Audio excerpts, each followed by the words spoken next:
What's going on, Pokemon Go trainers? Welcome to episode 80 of Lured Up, the podcast where we take Pokemon Go way more seriously than we do ourselves. Today is Sunday, May 26, 2019, the day before Memorial Day. I'm your host, Ken Pescator, joined by my co-hosts Adam Tuttle and Melissa Pescator. Hi, guys. That's me. Hey. Hi. And we're not alone today. Yo, we're guest. Never alone. We've been guest busy lately. Because we're fun and we like friends. Today we are joined by special guest SBJ from It's what's Super up? Effective. How are you, man? Hello, I'm good. Hi. What's up? I'm good. Thanks for having me on, guys. No, yeah, man. I'm super excited to have you on. I've been a huge fan of ISE for years, and yeah, man, you're the reason I got into podcasting. How about that? Isn't that awesome? Oh man, It's heavy, flattering, it's some man. heavy shit, He's right? blushing, I can see. Oh man, no, but I'm super excited to get to know you, man, and we'll get to that in just a bit. Want to get through some housekeeping really quick. This podcast is powered by Patreon. Please check ours out over at patreon.com/gottawatchemall, where you can support this show for as little as $1 a month. And that $1 will get you access to our patron exclusive Discord, which is a fantastic place filled with fantastic people. Oh, it sure is. And I want to give a huge shout out to our show supporter tier patrons, Brittany J, Matt M. Pitts, Terry David, Chris Sidney, Bacon L, The Noise, Harry, PokeNavBot, Purple Pancakes, Dem Gears Be Bangin', and new supporter this week, stepping up from the Discord tier, Lady Goobly Meat. Thank you guys so much. Also, a huge shout to John and Gabe for joining in at the Discord tier. Special Thank you, thanks to guys. our executive producer, Paul Bott, and a huge thanks to Jessica. Thank you so very much, Jessica. We really appreciate We love it. you guys. All your guys' support, man. It's Thank appreciated. Super awesome. All right, on today's show, we're going to get to know SBJ. The legendary lineup has been announced through mid-July. Heated stuff. Go figure. The community is not so happy. Oh, I love it. The Extraordinary Raid Week is just wrapping up as you're going to be hearing this. We have our next Community Day Pokemon. I know Melissa's going to be very excited to hear it. I know. No, you're not. I know. The You Rainbow can sleep on it. The Rainbow Cup is our next Sylph meta, Finish. and we're going to be building out a battle party for that Sylph meta as well, the Rainbow Cup. All right, SBJ, man, welcome to the show. Thank you again for coming on. Why don't you introduce yourself, introduce your shows, and we'll get the basics out of the way. Oh, geez, sure. So I've been podcasting for almost 9 years. Come this July, and I started It's Super Effective back. What would be 2010? I started It's Super Effective because I listened to a bunch of gaming podcasts, like those weekly gaming podcasts. IGN did one, GameSpot, sorry, Giant Bomb, etc. And I was always really excited to hear them talk about the new games, and even more excited as a Pokemon fan to hear them talk about Pokemon games, which in the past sometimes they did. And in 2010, that was around the time Heart Gold Soul Silver came out, and no one covered it, unfortunately. And so I was desperate for Pokemon news at that time, since I recently found podcasts back, I think in 2007, 2008. And I found a couple Pokemon podcasts that exist. A lot of them were no longer making episodes. They might have did, 20, 30. Or if they did make episodes, it was like, one episode this month, 2 episodes that month. Right. And I think you guys as fellow podcasters probably realize that people crave that consistency. Sure. Yes. So I started It's Super Effective, and I thought I knew a lot about Pokemon, and I quickly found out I didn't. But I at least tried to provide an outlet for people with that itch that I had for just people that love Pokemon talking about Pokemon. And then about 2 years ago, I started a podcast called The Carve, which is a podcast about Monster Hunter. And about a year ago, I started another Pokemon podcast called Alola Vacation, which is a Pokemon anime podcast. I've been on some other podcasts and stuff. I did start a board gaming podcast with some friends over at Tuesday Night Games. They make board games, surprisingly. And I did that show. I hosted and produced that show for about a year, and then I passed it off to them just because priorities in life happened. Sure. Understandable. No, that's awesome, man. I mean, when I first found it super effective, this was probably, it was probably about a year prior to me starting this brand and this channel stuff. And what I really liked about it was the diversity of your content, because you would kind of touch on the anime and merchandise and the core series games, and, Pokemon Shuffle gets brought up all the time, Picross, like all the different kind of elements of Pokemon. And that really intrigued me, because I'm the same way. I love talking shop. I love to be able to communicate with passionate people, regardless of what they're passionate about. I feed off of speaking with people that have passion. So when I found your podcast, I was like, man, these people are just so into Pokemon. It's very refreshing. And that's what kind of spawned the idea for me to start my own brand. So thank you for that, man, because you kind of, through your podcast, that was what inspired me to get off my ass and do something in the world of Pokemon. And here we are, 2.5 years later, doing it. How many episodes are you in on ISE right now? I just recorded our 360th numbered episode, but Wow. I think we're over 400 at this point. Because so awesome. We do seasonal stuff when games come out, so they don't turn into numbered episodes. They're like, it's silly. Just little extra things. All right, well, Yeah. let's get down to the nitty gritty here. What's your favorite Pokemon game ever released? Who's your favorite Pokemon? And in regards to Pokemon Go, what team are you on? Man, these are hard questions. I know we gotta get the stuff out of the way so we can start talking about real stuff. These are all like the generics that I hit everyone with at the top of the show every time. Yeah. Well, see, when you ask these, who are your favorite Pokemon game? Pokemon of the week. Instantly identify with you or instantly hate you? Well, let's get everybody riled up. Yep. Because if I say like, oh, my favorite Pokemon game is like Black and White, there's a bunch of people being like, you suck, best story, I love N, oh my gosh. And then if I say like, oh, I really like Sun and Moon, people are like, oh, the first island is so hand-holdy. So you get those general tropes. My favorite Pokemon game, at least of this recording, is Ultra Sun, Ultra Moon. That's so Yes. awesome. That's great because that's fresh. I really enjoyed it myself. I played through Ultra Moon twice back to back, one for the podcast, one for my Twitch stream, and then afterwards I went back, I played through all of Black and White, I played through all of X and Y, I played through all of Platinum, and yeah, there's a lot of little things that I really, really like about Alola and returning to Alola, and I have since for a while thrown off the nostalgia vision that a lot of Pokemon fans have. And there's nothing wrong with that. I mean, people get nostalgic for specific things, but I think just it's easy to be nostalgic for a game like Platinum if you haven't played Platinum in a decade. Sure, yeah. And then when you go back, you're like, oh, I need about 23 HMs to get through the final cave of Victory Road, and I'm going to grab myself 3 B barrels, and one's going to have surf, one's going to have waterfall. Yeah, like, total HM slaves. It's particularly not fun or engaging. So, yeah, probably Ultra Sun, Ultra Moon. I am a huge fan of Shuffle, as you guys brought up. Oh, I love Shuffle. I really like the Pokemon trading card game online. I've competitively played the Pokemon trading card game for a while. Back in the Nintendo 64, I think one of the games I went back to time and time again was Pokemon Puzzle League. Yes, that's Melissa and I. We played the shit out of that game so much. That was like our favorite back in the day. I was really, really happy and satisfied with Quest. A Pokemon game that plays itself is exactly what I want in life.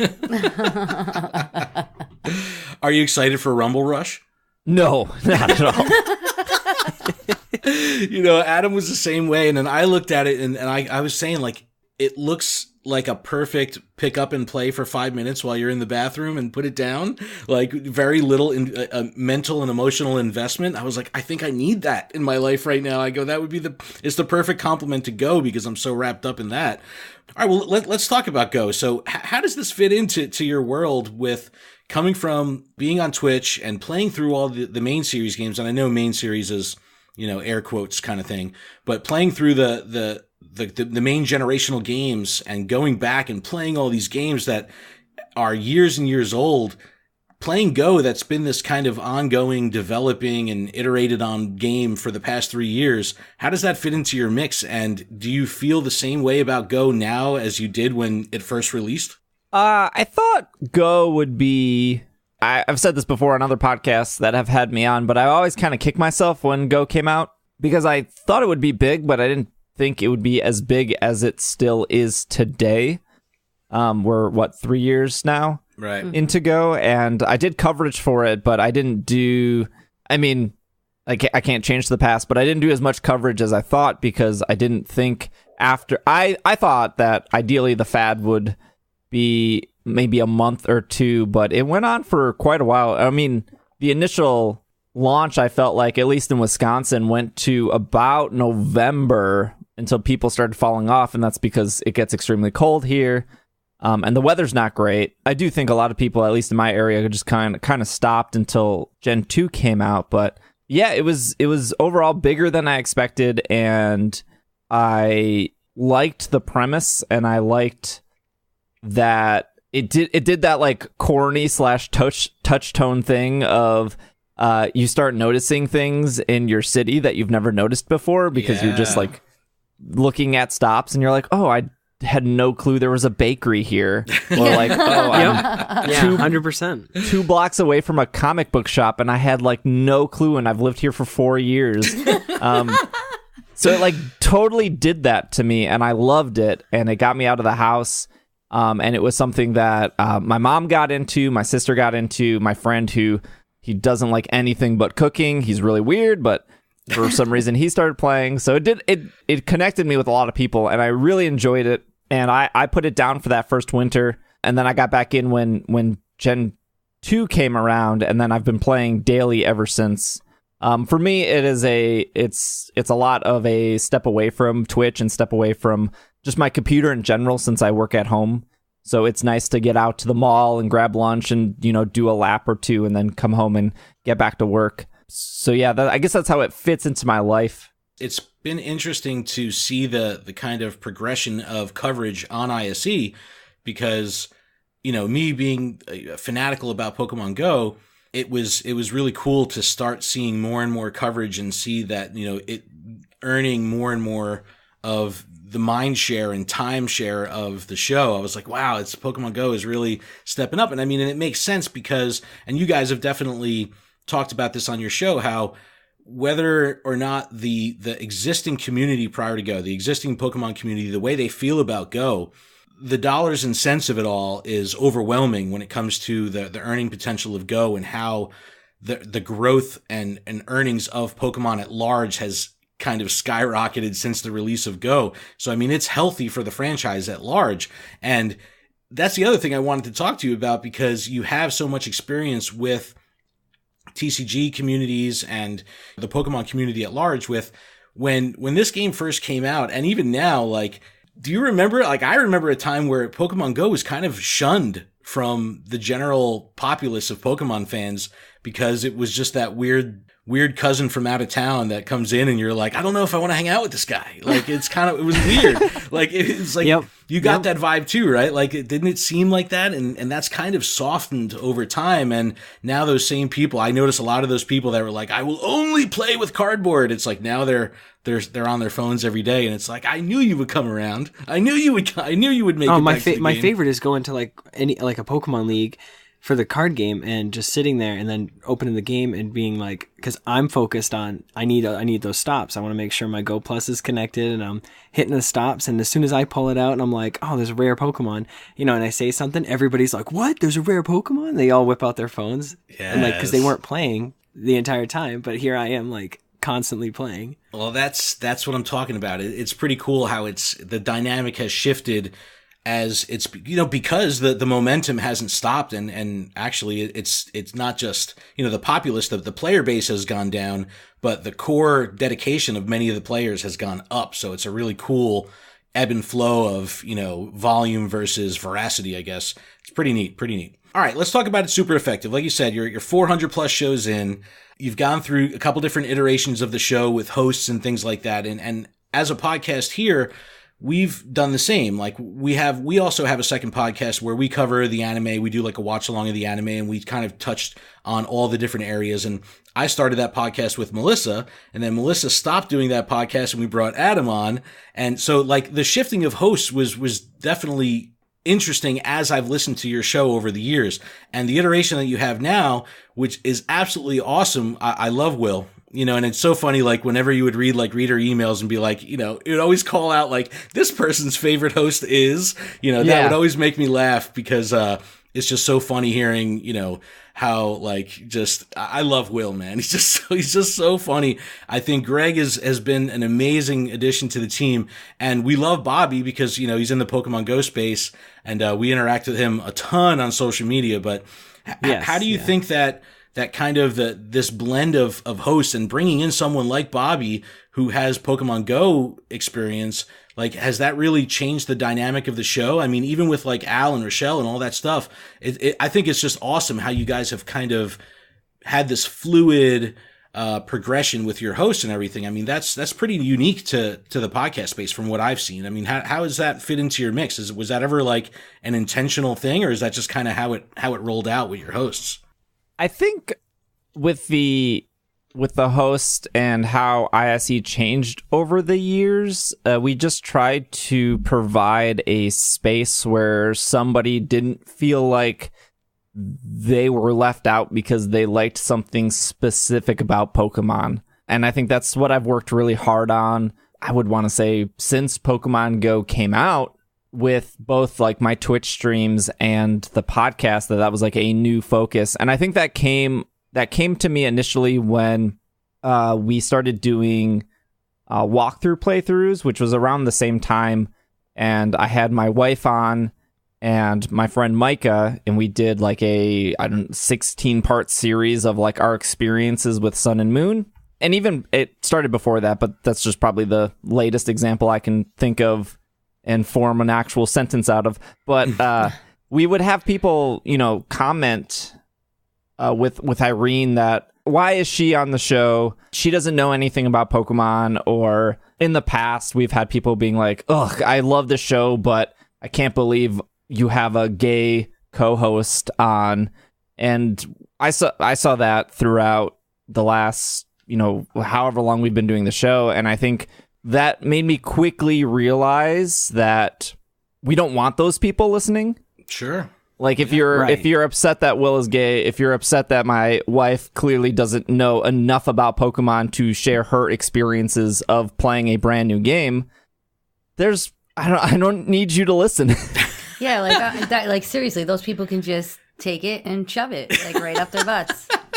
Like, Pokemon is just about enjoying it and bringing loving the it the way that community you want to together. love it. Yeah, that goes against the core tenets of, you know, friendship and love. Exactly. Man. So those people aren't actually Pokemon fans. Oh, snap. D-bags. Oh, snap. Adam's going D-bags. in. Adam, we call Adam the professor because he's usually very restrained. So whenever he like lets loose a little bit, it's a big deal.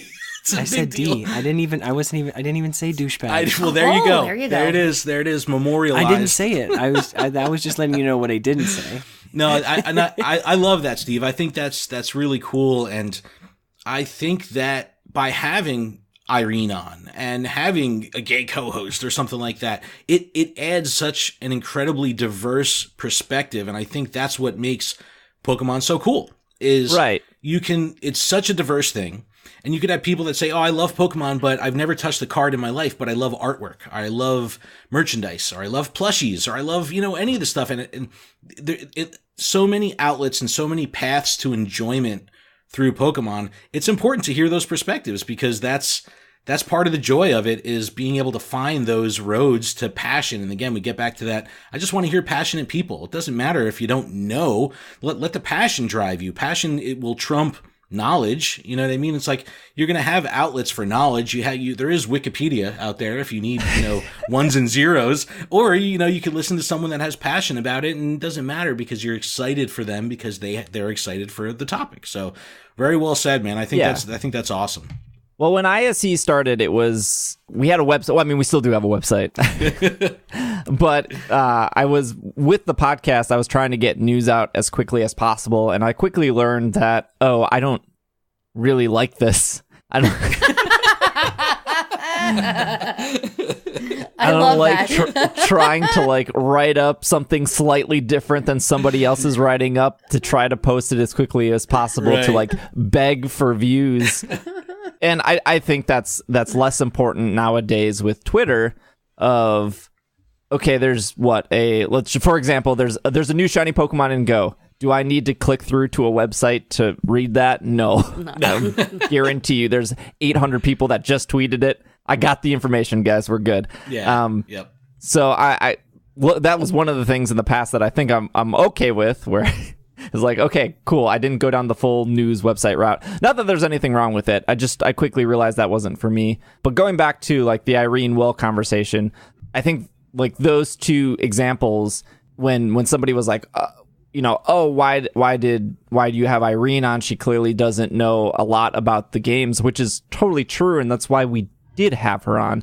Like, just because you don't know a lot about the main series Pokemon games doesn't draw the line that you're not a Pokemon fan. There are plenty of TCG players that I've met through tournaments that absolutely love Pokemon. They love the trading card game. They spend $200+ every 3 months when a new set comes out, and they are not interested in any video game form of Pokemon. Does that mean they are less of a Pokemon fan? No, not at all, because even if you wanted to put like money to it, one Pokemon fan spends $60 or $40 a year for a main series Pokemon game, and a TCG fan is probably spending $1,000+ a year. Right. Yeah, so, and I can speak to that because that's literally me. And then Go came out, and I was like, "Whoa, this is something, something different." better to take my money. I was scared when PvP came out because I'm like, I was never a video game competitive person, so I'm like, could I be good at this? Who knows? And like, it quickly evolved faster than I can learn how to play, but I'm still learning. But I'm more interested than I am on the video game side.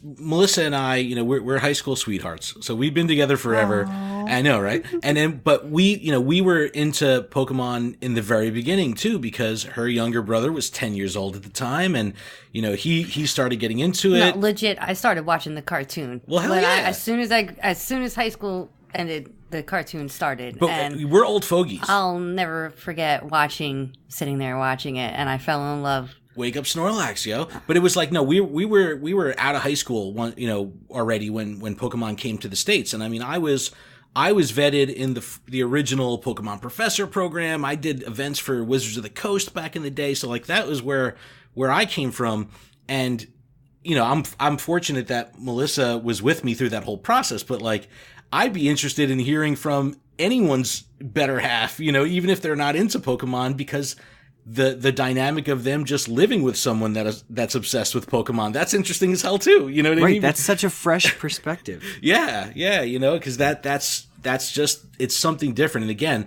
that just because they're not into all facets of Pokemon doesn't mean that they don't have an interaction with the franchise. And there's always going to be some kind of dynamic there, even if have never picked up a video game or have never done anything. They just might say Pokemon are freaking cute, and that's why I like them, and that's where it starts and ends. And that's pretty much how it is for me. Like, and that's fine. If they weren't cute, I would not play the fucking game. You'd be playing Digimon. I wouldn't, because Digimon Dude, are not don't even cute. start. I love Digimon. I do. I secretly love Digimon. Adam's Digimon going to have are us not start a Pokemon. Digimon podcast on the side. But, they're out there. Yes, I know. Well, let's talk about Monster Hunter. Like with the Carve, like I'm completely naive to that community. I know they're exceptionally passionate. I mean, I listen to Nintendo Voice Chat. I listen to a bunch of IGN podcasts, and I know that there's an exceptionally passionate community behind Monster Hunter. How does that community dynamic kind of compare to Pokemon? Because is it? I mean, they have to be that passionate if there's shows about it, right? Yeah, I'm not sure how many Monster Hunter shows there were when we launched the Carve, and it was actually kind of the same thing. And I get the question a lot of like, I want to start a podcast. What should I do? And my advice is usually, hey, search for something that you're passionate about that there's not a market for. My example is Splatoon, although Splatoon is not really prevalent anymore. But I mean, there's no Splatoon podcast as of this recording. there's not a Splatoon podcast. So, you know, if Splatoon 3 is coming up and you're really passionate about Splatoon, that would probably be a great market to get into. The same with like Apex. Yep. There were, I think, 3 or 4 Apex podcasts that popped up the same week that Apex came out, and they all performed very high in Apple Podcasts, you know, that week. So with Monster Hunter, I was talking with my friend Micah, and we share a lot of things in common.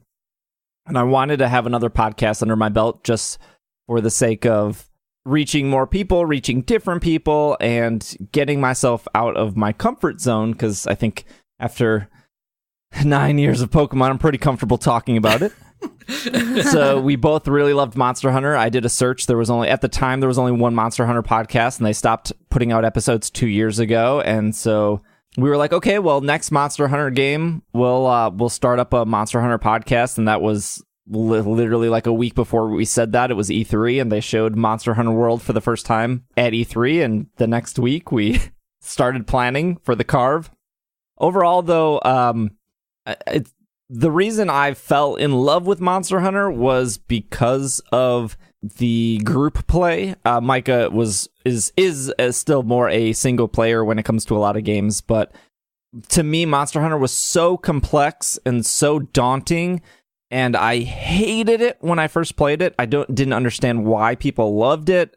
I kept hitting my head against the wall trying to understand the mechanics. I bought a fan-made guidebook to walk you through how to like start this journey. I don't know what specifically kept drawing me back to this game. I kept renting it. For some reason, I had GameFly. I don't know why, but I kept renting it on GameFly. And then finally, it clicked, and I just fell in love, and I figured out how the multiplayer worked, and I was hunting with other people, and I felt so bad when I died, because for those that don't know, if you go on a group hunt, if somebody dies 3 times or a combination of 3 deaths happen, it fails for everyone, which is very intimidating. And people were just so kind, and they're like, don't worry about it, no big deal, we got it, we'll take down the monster. And that always stuck with me. And so when I pulled the trigger to do the Monster Hunter podcast, we had nothing but good reception from the community, although it's not nearly the size of the Pokemon community. And we had kind of the same problems we had with ISE, where people would write in or comment that, why are we doing a Monster Hunter podcast? We're not completely knowledgeable. So-and-so does better videos or content, which is all true. And I think both ISE and the Carve share something in common, which is, hey, if you're looking for like breaking news, a weekly podcast is not the place for breaking news. Get it elsewhere. Yeah. If you're coming to ISE for high-end competitive VGC stuff, there are amazing YouTubers that already do that content that we don't need to feel that we need to step in those shoes. Same with the Carve. There are people with excellent weapon builds out there on YouTube or, on Reddit that you can watch or read. We don't need to step into those shoes. And for us and for both shows, it's people want that feeling of somebody talking about the thing they like. It's not always where, your best friend or somebody who lives near you or even somebody in your town is as passionate about a game that you are. So that's where both those shows kind of fill that void. That's great. And again, that's what kind of drew me to the show, to ISE initially, was it was just the passion of the hosts, because, and the dynamic and the kind of interactions that you had with each other.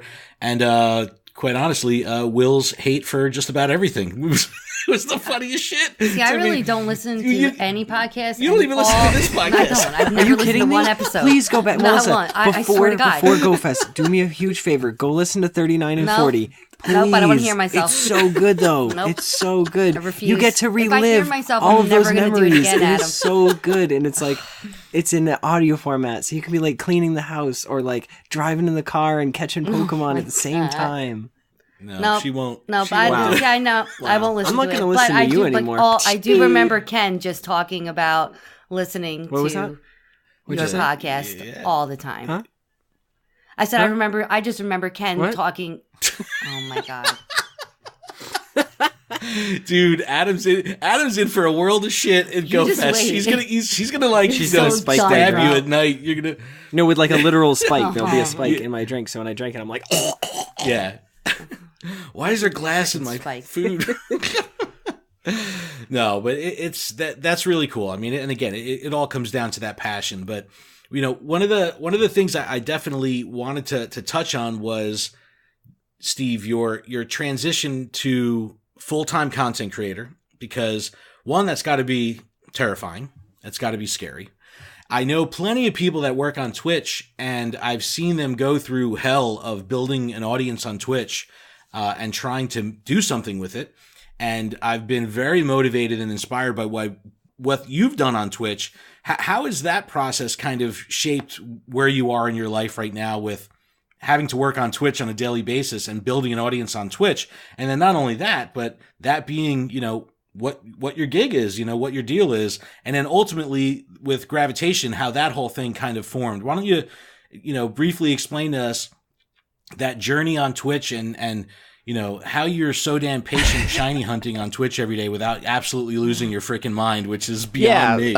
So I became a full-time Twitch streamer in February of 2018. It took me 5 months, I think 4 or 5 months to get to that point. Not because, I guess I was put in a situation where I was like, let's try this.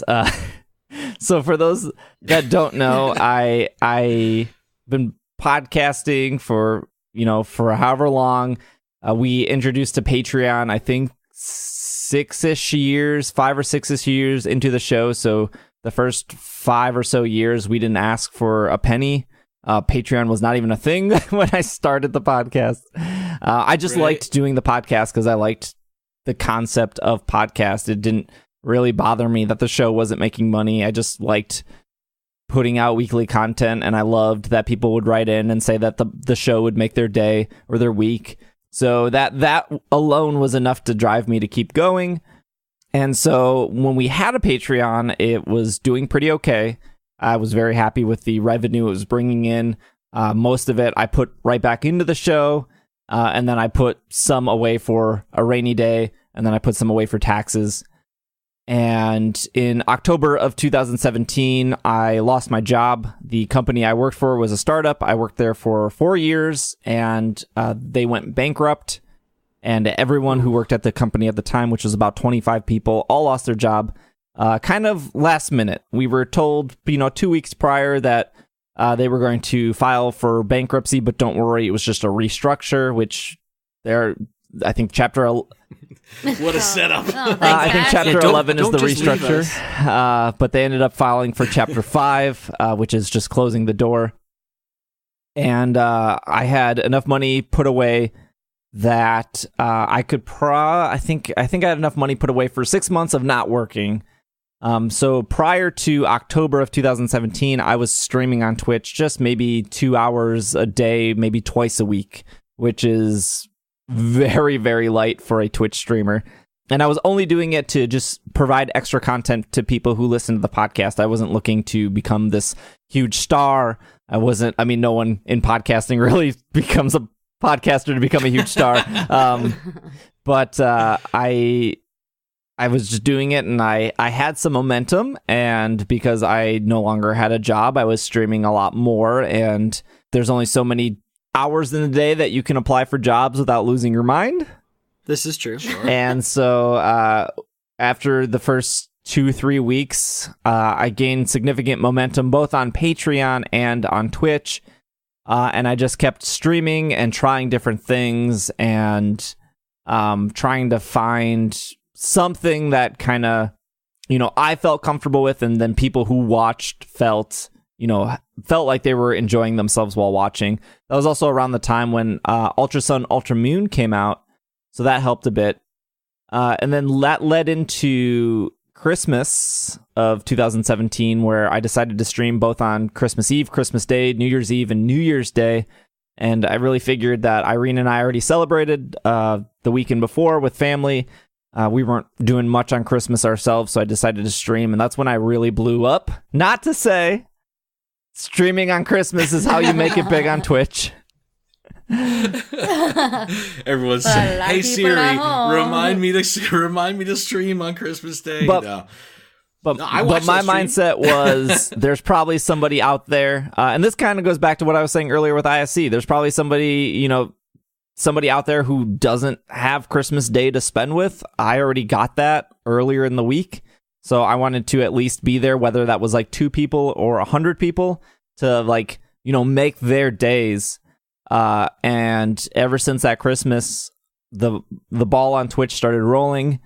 And then I got Twitch partner in February of 2018, and I just kind of kept going with it, even though the other misconception about Twitch is people think that once you get that little check mark next to your name that you've made it. And I think that's I would be lying if I didn't say that I didn't initially think that, because that's what you're working towards as a streamer. You start off streaming, you work yourself to affiliate, then you work yourself to partner, and then you hope that once you get that check mark, you're set. You can just stream forever. Everything's fine.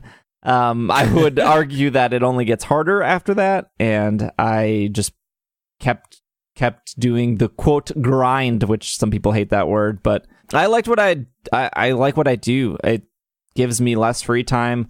Being your own boss is more work than prior to me losing my job, I had a very cushy 9-to-5 job. I got paid really well. I was salaried. I was supposed to work 40 hours a week. I think I ended up working 30. Maybe that's why the company went bankrupt. I had my own office. I had amazing health I had such a cushy job, and I loved it. So I don't make nearly as much money. I work twice as long, but I really like Twitch, and I really like making people's days. So I continue doing it, and Twitch and the podcast bring in enough where Irene and I get by. I mean, there's always room for growth. I don't know if there's much room for growth in the podcast sense. I think we hit that cap. I feel like if somebody's going to type in the word Pokemon podcast in Spotify or Apple Podcast, I think with SEO, my show comes up number 1. So if that's not interested, if they don't see it, they don't like it, and they move on, that's fine. Right. Totally cool. We at least have the SEO down. But with Twitch, there is continued growth, so that's kind of cool. Did I answer your question? I have no clue. I feel like it sounds no, like that's totally fine. No, because it's the journey, because that's really what is inspiring. And I know a lot of people that want to get involved into Twitch. It is a little bit daunting, and it's very intimidating to say well, how the hell do I figure this path out? How do I figure this plan out? I want a TCGO stream. That's a goal of mine. You just gotta fucking do it, man. You just gotta turn the machine on and hit but hit stream. It's all about just those go for it, because whatever per second, whatever it is. Because my game just froze the last time I tried it. So. Not the game, I was physically playing. Oh man, equipment. My screen froze, and I'm like, technology. I'm just talking to myself right now. Equipment. I mean, you see that a lot with both. I mean, Twitch and podcasting are similar in the sense of consistency. With Twitch, it's almost like everyday consistency of, you're streaming every evening or every night or every morning, whatever your schedule is. And with podcasting, it's usually you release every Monday or Tuesday. And you see the cracks in the wall when a podcaster misses 1 week, and then, a month later they miss another week. And then 2 months later, hey guys, we're no podcast this week, and we don't know what we're going to do about next week. Oh, we missed next week. And then all of a sudden they just stop podcasting. And that's the same thing with Twitch. You'll see somebody who is growing, they're doing great. Somebody you know that Thursdays you expect them Fridays, Saturdays, and then all of a sudden it becomes Friday, Saturdays, and then all of a sudden it's Friday, and then all of a sudden they're gone. So I think those similarities exist. I think that's probably the only thing they really have in common is just that consistency. I can't speak for YouTube. I was never a YouTuber, but I'd imagine it's probably the same. Yeah, it's got to be the same. Well, YouTube, it's even tougher because you're kind of bound by the algorithmic barriers to entry, where if not only you're not going to be in front of your audience, but YouTube is just going to make it so it's harder for people to find you if you're not being that, Johnny consistent every day or consistently pumping stuff out. So it's every platform. I mean, I was doing vlogs and for community days, solely pretty much. And then they started getting closer and closer together. like this community day, it's like we had a week off and then we got a week on again. So it's like I couldn't edit the video fast enough to stay on top. So I was just like, ugh, and I lost all motivation.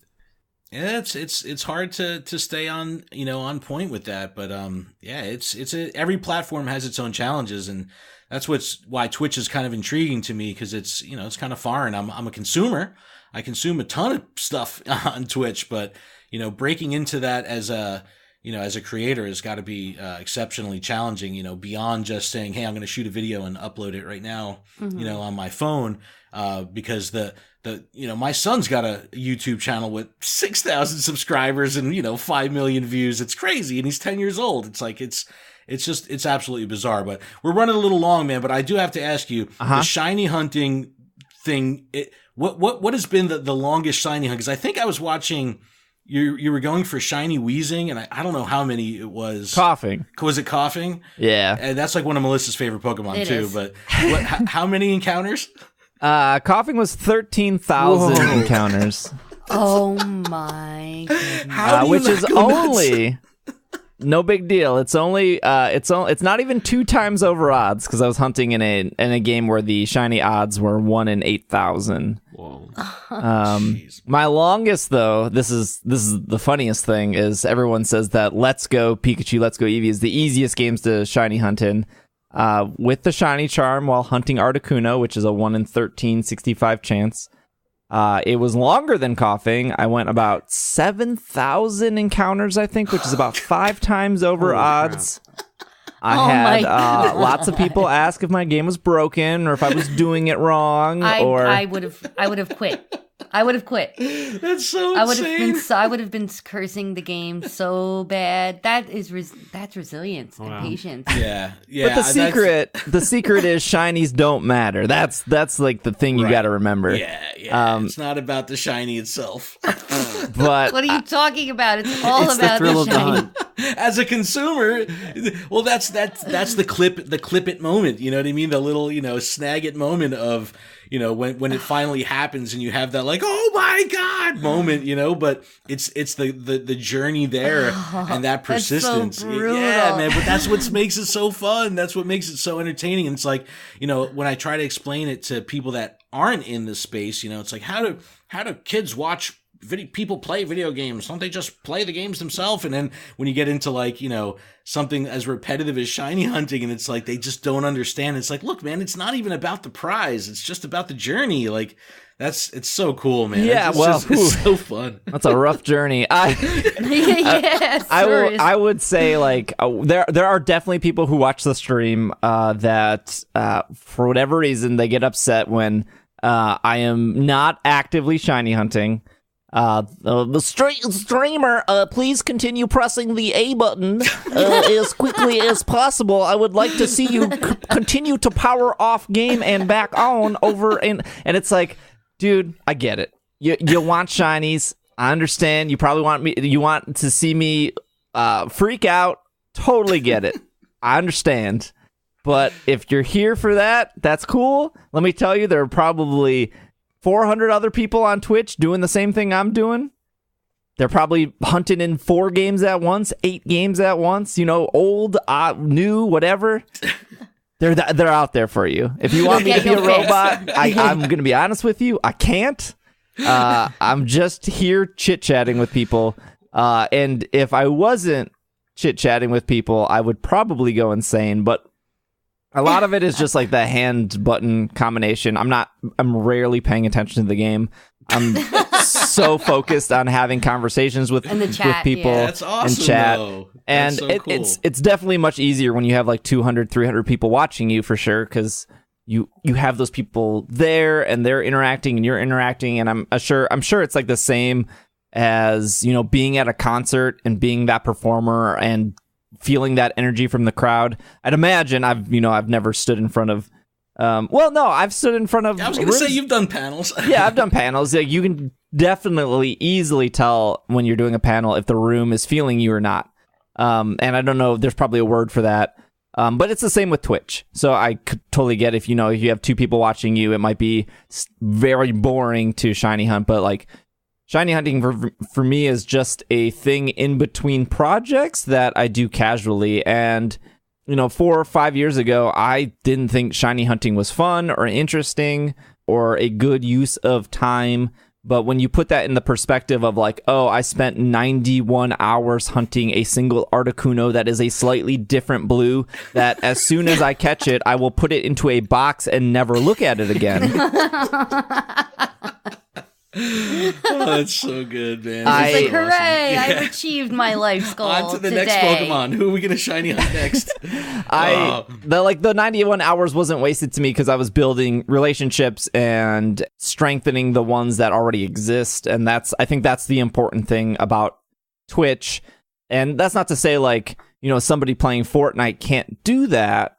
And I'm just using Fortnite because it's still the biggest game. But when you're playing something like Fortnite, you're actively making sure you're alive and your team's alive and you have the resources and you can build and you can shoot. And so it's a lot harder to pay attention to chat. Whereas something with Pokemon, if I just stop my hunt, nothing's happening. It's fine. Like, You're not going to die instantly. Not going to get shot in the head from Rattata just across the doesn't jump board. out of the grass and come attack you, Well, in Let's Go it does. And if but- he does, you'll have a moment to make a decision. that's right. Oh man! All right, man. Well, let's wrap it up here. We definitely went long. I apologize for that, man. But these are great conversations. But why don't you let our community know where they can find you? I'm going to link to all your all your destinations in the show notes. I'll make sure everyone checks you out. But where's the best place that we can find you? Probably the best place to find. I don't know anymore. I usually. Well, I'm like looking at my show notes here. I'm looking at the links. I go, oh shit, there's a lot of links here. I was like, there's like, he's got like 100. Like I put, you got Dragging Your Lake, you got Pokemon Podcast. Like we didn't even talk about gravitation. We got to have you back on again another time, man, so we could dig into a little bit more details. But, Yeah, because I missed I could do gravitation probably in like 2 minutes here. Go for it, because right. I think this is a really cool collective. So I started a Twitch team called Gravitation, which is a bunch of people that I strongly believe in, and I want to see them grow and succeed. And ideally, when I was creating the team, it was actually my wife that used the word, this is going real corny real quick, at our wedding when we were getting married, she said I had a gravitational pull to myself, and that's what brought all of our guests to the ceremony, our wedding day. And I didn't even like ever fathom like those words being put together.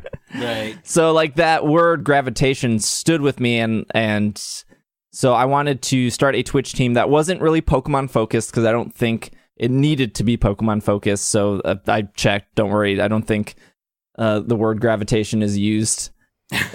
I'm sure maybe in some Pokedex it probably is, but the thing I realized with like Twitch and with just growing as a creator is if you're not the type of person that is willing to help others succeed, you yourself are not going to succeed. And so that was the main thing with gravitation is I know and I want and I am going to do everything I can to get these people to succeed. And that being said, I think they all succeed in various aspects already, but if there's something else I can do to help and to be a resource, I want to be that resource and I want to help them do that. And ideally that mindset gets delivered to them or gets delivered to viewers that also feel that way. And then I think everyone just kind of benefits from that in a positive light. That's brilliant, man. That's great. And I feel very, very similar. And that's definitely what we're trying to do here. I mean, I've been doing these roundtables with creators and, bringing on creators of various sizes, people that have, 50,000, 100,000 subscribers on the same panel as someone who's just starting out that has 50 subscribers or just getting into it. I think that incubation of talent and that, kind of exploration of how to develop talent is exceptionally important in this space. And I think that collaboration is key. I firmly believe in that. Like, again, going to the cheesy thing, my motto that I always say is when the tide rises, all the boats get lifted. You know what I mean? Like, it's true because it's like everyone does better when we're all helping each other. And I think that positivity, not only is it inherent with the nature and culture of Pokemon, but in this content creation space, which is, it could be cutthroat, it could be crazy. when you have creators that look out for each other and take care of each other, like what you're doing, it just makes, it's just positive all around. And we need that positivity because kindness always wins. Yeah, man, because the internet's a freaking crazy place. So when you have that, it's awesome and it's super inspiring. So that's really great. All right, cool. Let's wrap it up now, man. I'm glad we got that in because I think that's such a freaking awesome project. I definitely wanted to promote that. So I'll put the link to Gravitation, in there as well. But I guess where should we point people? Just to your Twitter, probably or to Pokemon just Podcast the website. Twitter? I think just Pokemon Podcast. That'll get you there. The shorthand is PKMNCAST, but Pokemon Podcast. I got some good back in the day. Got some good SEO on that. Man, that's huge. Oh, you know what? Actually, you didn't answer two very important questions. Uh-oh. What team are you on Pokemon Go? And who is your favorite Pokemon? Oh, man. I have the worst team loyalty ever. I just am not very passionate about my team, but I am on Mystic. Yes! Yes! That's all that matters. Chose wisely. Rip eardrums. So I'm on Mystic, and my favorite Pokemon changes all the time. You can imagine being on Twitch. I get asked that about once an hour. Right. So I try to. I just usually give about 5 that come to the top of my head because I do like it. I probably have a better list of Pokemon I don't like, but first 5 that come to my head right away is Poipole, Rockruff, Mareep, Chimecho, and Farfetch.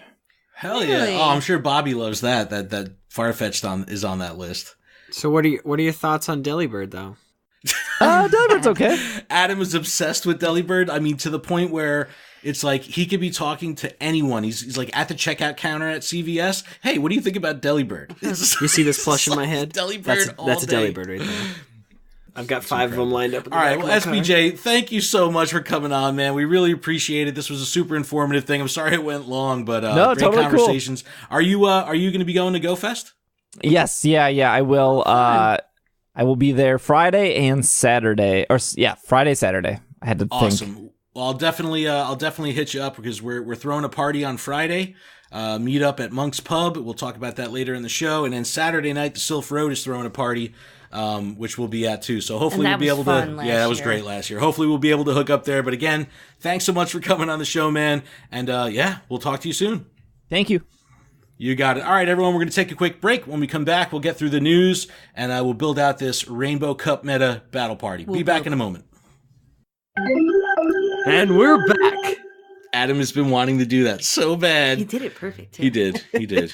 I convinced them that I was a baseball host. We really thought that was not Adam saying that because I just kept hitting the sound effect button. Let's play ball! Doesn't he sound exactly like a video game? Strike! All right. Bizarre. We've been doing this for 15 minutes now. We got to stop. Yeah, we got to keep going. All right. Special thanks to SBJ, man. What a cool Thank dude. you so much. Yes, he was awesome. Very, very cool guy. I'm so envious of his level of chill. It's like he's so chill, so cool. Snorlax and chill. Yes, Snorlax and chill, man. All right, so as we said at the top of the show, we're going to run through the legendary lineup that was announced for through mid-July. We'll recap the Extraordinary Raid Week. I don't know how extra it was. It was didn't just seem so ordinarily... Extra. It was an ordinary raid it was week. Ordinary. We'll talk about that, and we have our next Community Day Pokemon, and then we'll wrap up with the Rainbow Cup meta recap and battle party. Whoop, whoop. All right, here we go. Legendary lineup. This is pretty big news. Not necessarily the most exciting news, but it's cool that they're kind of giving this info. This is coming from PokemonGoLive.com. We have our next 3 legendary Pokemon that are going to be coming to Tier 5 raids. They're going to be rolling out from May 27th through July 10th. So we have our Pokemon, our Tier 5 bosses through July 10th. The first one being Cresselia, making a return to raids. I like Cresselia. May 27th through the 18th. The shiny will be available. Ooh. And Cresselia will be available during GoFest Chicago. Woo! So this is exciting. That's we're going to be able to personally have never actually caught one and registered it to the decks fully. I've traded for one and only one. But you've never caught one. I never actually caught it because the one that I did, it ran. Banana Head. Banana Head. Stoked. But it's a great looking shiny. It's pretty. It's a very pretty shiny, and it's gorgeous. Then we have Kyogre coming back the 18th through the 27th of June, and then finally Groudon the 27th of June through Didn't we July just have 10th. those That's guys? a bunch of poop. All right. The internet Recycled is Poke- furious. Well, look, except for, So except for stupid. Melissa. Kyogre and Groudon, come on. So this is what I wanted to talk about here. So I want to talk about the conversation of recycled legendaries and trainer tips, who's does a really good job of delivering news in a positive and optimistic light, typically, put out a video and was hypercritical of Niantic for recycling Pokemon. And it was kind of this paradigm shift of how YouTube in the Pokemon Go world can kind of be like the unicorn and rainbow, everything's peaches and cream, like everything's so happy-go-lucky all the time. And then I'm watching trainer tips and he's like, oh shit, he's really going in on Niantic, saying like he's not excited at all for this and we need new stuff. Adam, how do you feel about recycled Pokemon? Like, is I Shiny completely Cresselia agree enough? because we don't need Kyogre Groudon unless they're giving us the exclusive moves finally, but they didn't announce it. So who's to say they just give us the recycled legendaries? Like, I'm not a fan of it, but if they gave us the new moves, it would give me incentive to move out there and get out and go. Well, I'm hugely stoked for Cresselia, but give me Regigigas for that both those time slots. yeah, We're because missing Kyogre Regigigas. and Groudon, like, Yeah, really? seriously. We just had Groudon, like, Give me Rayquaza back. I'll take Rayquaza back. see, if they brought in new shiny legendaries, maybe like if instead of Kyogre, they gave us Rayquaza as a shiny. And then, I don't even know what other legendaries that we still haven't seen the shiny yet, but or fucking shiny Mewtwo even. Regigigas. Or Regigigas. Regigigas. I don't know. Let us know what you guys think. They blew Definitely email They us blew or it. reach out to us Regigigas. because it just doesn't seem like it has the weight to kind of carry us through the summer with recycled Pokemon. I don't know. Regigigas has the No. weight. No, I'm pissed. Right? Like it's just not The whole summer's it's not lame, that exciting, right? lame. But you also have to remember at some point we're going to be getting a new EX boss because, but are they going to go That's to not enough. But That's it's not just enough. again, it's going to be speed form Deoxys. So it's going to be Deoxys again, just in another form. Yeah, so corny. I don't know. Definitely let us know what you I guys hope they feel don't about give us this. speed form. Well, what can they do in place? Well, because we still don't have like that speed factor. What are they going to do for that? So I hopefully don't they know. give us Shaman, and then they can go back to Deoxys speed form once they figure that out in the game. I don't know. I You just know, don't. you just don't. I wanna just admit don't it. know. I don't know. Let us know how you guys feel about recycled Pokemon coming back to Legendary Raids. I know a lot of people are not happy about this. I'm excited Not for the happy. Cresselia. I'm excited to do it with everybody at GoFest, giggity. But I Giggity. just don't know if it's enough to carry Tier 5. Raids is really what drives communities to stay together and to play together. So if the raids aren't exciting and people aren't using Discord and posting up raids, I know for a and fact things will fizzle Kyogre is out. not exciting to anyone. And that's a pain in the ass boss. To That's a big fat anyone. boss. Sorry, I don't know. neither one of them are exciting. Well, you got to remember. Well, Groudon we only had for a little bit, so I can see getting one shiny and then being done. But But look, Kyogre, there's still a lot of new trainers coming to this game every day. So there's plenty of people that did not have a chance to get Kyogre. Take a trade. Oh, snap. yeah. But what if That's they what don't they have do with all these friends? shiny events. They're like, oh, well, we'll give this one trainer 7 Apoms and make him trade everybody else. I don't know. I caught a full odds Apom the other day. Randomly. Good for you. Yeah, I could trade it to you now. I have one. Oh, snap. You don't want it? I don't need it. No, I what posted in about the for your Discord. evolution? I posted in the Discord. There's somebody that works across the hall, and they came over, showed me their catch to scene rate of Apom. They have 2 shinies. They had 48 seen and 24 caught. Wow. What? Exactly 50% ratio of catch to scene. And I Wow. did the math for mine, caught to scene was 64%, and I have thousands. It's funny that when SBJ was talking about kind of the odds of, his shiny grinds and all that, and, it took him 2 times full odds to get his shiny coughing.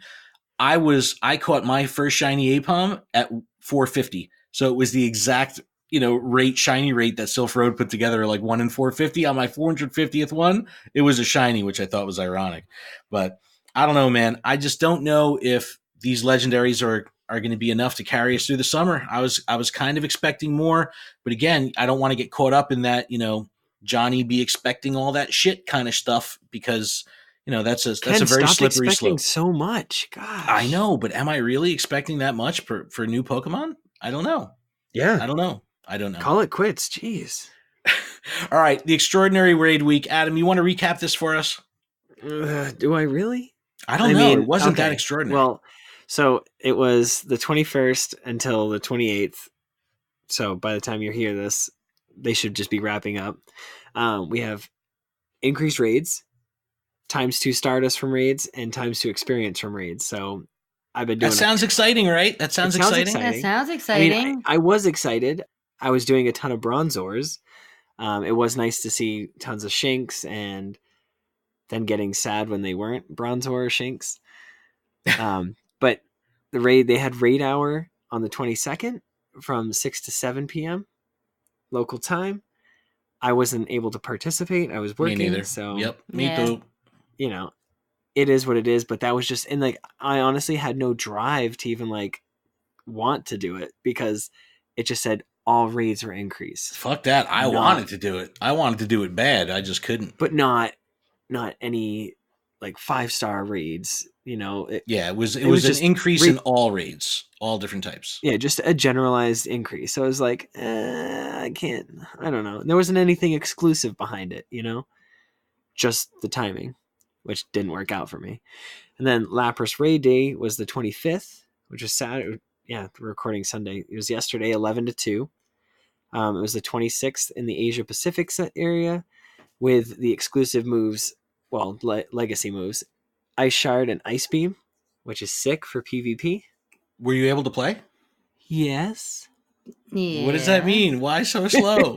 I don't get it. So I was hanging out with the community, and I got out of work and I was hanging out with the community, and my core group was going, and they were like, yeah, we're going to hit them hard. We already have our route. We're taking 1 car or 2 cars and just doing it very exclusively. And I was like, you can take my phone. Oh, Adam. Oh, what? My God. Oh, it's one of those. I know. I know. I get it. But I'm working. And it's like, Adam. And I don't have the Stardust to play. I don't have the Stardust to pay to get Wow, Adam. I know. I just dropped a level in everyone's books. I'm sorry. God. Yeah, I didn't play because I couldn't find my house fucking keys. So I couldn't leave my goddamn fucking house. She texts me. She's like, "Have you seen my keys? Have you seen my keys?" And then I keep texting her back every 15 minutes. Like, "Did you find him? Did you find him?" She wanted to play. I wanted this fucking purple lappy, and I'm very. Well, I have one I can trade you at GoFest. Okay. Oh, well, did you open catch up it? my fucking gifts? I tried opening up fucking gifts today, and I can't because my bag is constantly full, and so I was. Can you purchase some fucking bag space then? I just did for the stupid F-bombs is last flowing. Torchic day. Tordick day.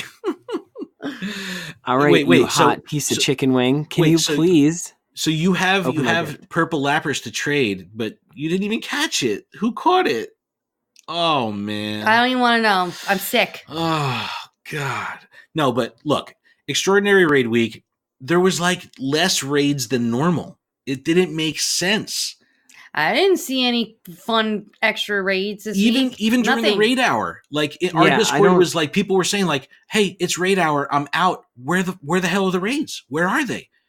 It seemed like there was less raids than normal, which is the opposite of an Extraordinary Raid Week. And I was out today, and I didn't see an extraordinary amount of raids. I saw there was 1 or 2 at any given time, and they were usually 1 star or 5 stars. Yeah, or there was 4 stars. I don't know, and I'm okay, well, I need a group for that. Very, very weird kind of thing how they promoted this. to make it seem like a big thing, a big event, and then it just kind of didn't. It fizzled. It didn't have. I don't know. It just didn't have the impact that I thought it was going to have. And I don't think my expectations were too high. My expectations were there was going to be raids everywhere because that's how they promoted it, and there just wasn't. So the highlight of my raid week was being able to raid a bunch of Bronzor, and I traded a Bronzor and got 100% Bronzor. Ooh, That's awesome. Nice. That's about my raid week. So I went to a work conference on Wednesday, and it was in Jersey City, which is like 5 minutes outside of the Holland Tunnel to New York City. So it's very urban area, and I've never played in that area before. And when I got there, I get into the conference, and like the fucking city is like teeming with gyms and stops. I mean, everywhere, like over the top everywhere. And it's a beautiful area, waterfront right on the Hudson River. It's gorgeous. So I ended up sitting in the conference for about an hour and a half. And I was like, yo, fuck this. I blew it off. And I just went out on foot and ended up walking 5 miles and played for like 2.5, 3 hours. And it was freaking amazing. And I didn't see a lot of raids. Again, Extraordinary Raid Week was on. But I was able to pick up, I think, a dozen of the Win 1 Raid quests, which gave a Bronzor. Didn't get a shiny Bronzor, but the fact of hunting down the research made the whole event that gave you these, the opportunity for the research. That's how I was able to engage with this event. Not even through doing raids, through hunting research. It was just absolutely bizarre. I had a good time doing that. And I hit over 50 km for Adventure Sync. Ooh. So it was the first time ever I've walked over 50K in a week. So I'm very excited about that too. But I don't know. It wasn't extraordinary at all. I think it was kind of a very ordinary raid week. So let us know how you guys felt about that, because I just didn't see it. I just did not see it. And I saw mixed reviews on Lapras. I mean, the Lapras, they did right. It was everywhere.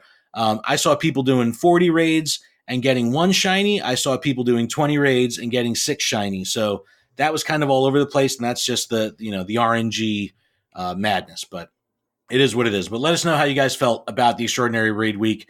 Would you want them to do something like this again? And if they do it again, how could they do it different or do it better? Because it just seemed like it felt a little stale. All right, June Community Day. They did announce, coming from PokemonGoLive.com, Slakoth, Melissa. Oh, God, why? Why do they give us these stupid fucking Pokemon? So they're, obviously we're rotating in and out of starters. This is the off starter month. Slakoth is not terribly exciting. God, I'm not even going to bother. But it's going to be in gyms, and it's going to be a big gym defender. It'll be a big gym defender. Which I don't care about. But you want that exclusive move. So now with Slaking, what are they going to do? Are they going to give us something as a charge move? I want a different freaking fast move. Give me something that can replace Yawn. Give me Scratch. If it can get Scratch and have a fast move that can actually do some damage, Slaking will be definitely the best normal type attacker in the game, but actually have some type of relevance, because you're going to have the tankiest Pokemon in the game, and then you're going to be able to do some output. So that's the only way this is going to really be relevant to players outside of collectors. But shiny Slakoth is cool. It's pink, but as it evolves, it kind of loses its luster with the difference in shiny look. So I don't know. They released a really cool video, like an 18-second long promo video, which was really cool. I hope they continue to do this. They need to do that in order to get anybody excited about stupid Slakoth. Oh, man. But saying. I don't know. You get quarter egg distance, 3-hour lures. Again, the new lures will be part of that. Make sure your community manages those lures properly and doesn't drop them everywhere. If you're playing in an area with 15 stops, you might only want to give 3 of those stops one of each of the new lures. You don't need or want any more of that unless you're hunting for some specific type Pokemon, or maybe drop down a mossy lure to kind of get your green Burmy or something. But make sure you manage that properly. We don't know what the exclusive move is, but hopefully they give us a fast move. We haven't had a fast move since Razor Leaf, which was, who was it? Was it Chikorita Day? I don't even remember. But we did have a fast move once before. Or maybe it was Bulbasaur or Venusaur. No, that was Frenzy Plant. No, it was Tyranitar. Was it Tyranitar? SmackDown? I don't know. Right? But we need a fast move. We need another fast move. I think that's the only way that this will kind of redeem itself with worthiness outside of the collection aspect. And hey, the collection aspect might be enough for you, and if it is, fucking great. But I don't know. I want some usage out of it too. All right, let's jump over to Rainbow Cup meta and Battle Party. This is coming from Sylph.gg. This is a really cool meta. This is the first time they're doing a 5-type meta, but there's a ton of conditions here. So it's fire, electric, bug, grass, and water. So really cool meta. Contains fire, grass, and water, which we all know are the starter setup. So that's kind of cool. But they're limiting it to only Kanto and Johto, so just Gen 1, Gen 2. You can use legendaries and mythicals as long as they're in Gen 1 and Gen 2. The single species ban is still there, so you can only bring one of a specific Pokemon. But this is kind of totally different. They're really limiting the field here with Gen 1 and Gen 2. So I don't know. I think that as the metas continue to develop, they're going to have to do cool stuff like this to limit the field, to kind of go outside of the box to make these things stay exciting and not just let people recycle the same Pokemon over and over and over, like Skarmory being available in, 5 different of these metas or something like that. But we're going to take a look at pvpoke.com and pokebattler.com again, because when you use these resources, there's different things that each of these resources look for, and it gives you a nice fleshed out kind of approach to looking at the meta. So if we go to the default setting on PvPoke, overall rankings, now PvPoke is fantastic for building teams, choosing lead Pokemon, closing Pokemon. You could also run sims. It has a very, very deep sim battling tool there. But if you just use their default, the top 3 Pokemon are Charizard, Forretress, and Venusaur, 2 starters. So, and again, kind of oddball. You don't necessarily think of these as big winners here. If you look at Pokebattler.com, using well-rounded random shields, dual charge moves, Kingdra, Azumarill, Quagsire. Totally different Pokemon. So 2 completely different looks from both of these resources, which I thought was really cool. Other options are Victory Bell, Meganium, Vileplume, Typhlosion with Blast Burn. So there's definitely a ton of Pokemon you could use here because there's 5 types. Again, just Gen 1, Gen 2. Zionic put out an awesome video. I'll link to it in the description, kind of breaking down the meta, breaking down what legacy moves you want to look for outside of the Community Day starter moves, Blast Burn and Frenzy Plant. We all know we want those. All the Lapras that you just caught with Lapras Day will be fantastic for this meta because Ice Shard and Ice Beam really kick ass in PvP. You want to look out for Omastar with Rock Slide, which is a legacy move, a Raichu with Thunder Shock, which is legacy. If you get your hands on like a Venomoth with Bug Bite, Poison Fang, that might be a nice sleeper. Plenty of cool matchups here. So hold on, what is it? It's definitely a battle party, right? Yeah. We can't fucking miss it like we did 2 weeks ago. Are you ready? I saw you trying to miss it. Are you ready, Adam? Waiting for it. Adam, go ahead and start it. I'm ready. Battle party. Ooh, ooh, battle party. Ooh, ooh. Wow. That wasn't bad.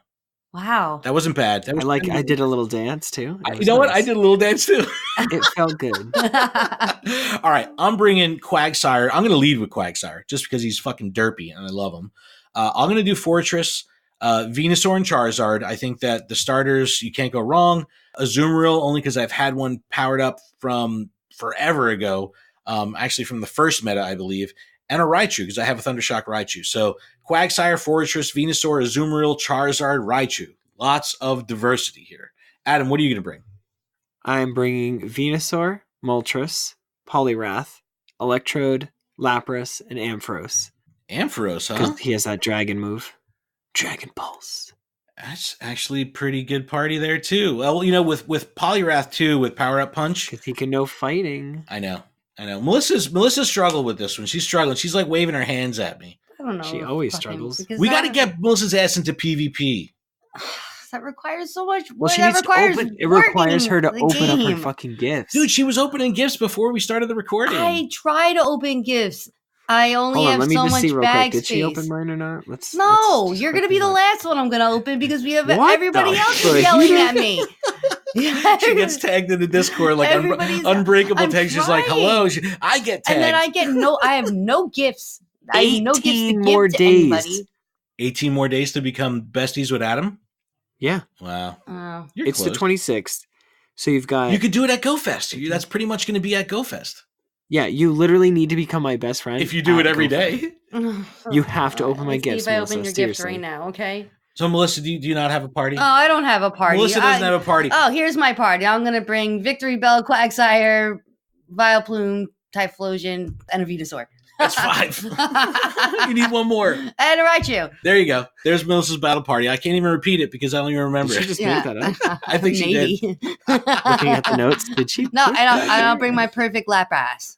See, you have your. I have Oh, one. she's bringing 7? Ooh. No, I'll get rid She's of breaking the meta. No, She's I don't just gonna have bring the Snorlax. Typhlosion, so. She's bringing 6 Snorlax. She's gonna break every single rule possible. She's like, they know water moves, okay? No, it knows Outrage, right? A dragon move. But no, this is Perfect for the definitely a meta. cool meta. And again, it's early. This is the June meta, so there's plenty of time. It'll be developed over time when people run more sims. But we'll see. We'll see where that goes. But that's pretty much a show, guys. We did it. Oh It's a my show. God, we did it. Look at Melissa scrolling through her I'm friends list right now. every- There's gifts in every slot. Every single person has a gift available. I'm telling you, I know where to put them. Just I opened yours. delete Adam. your potions.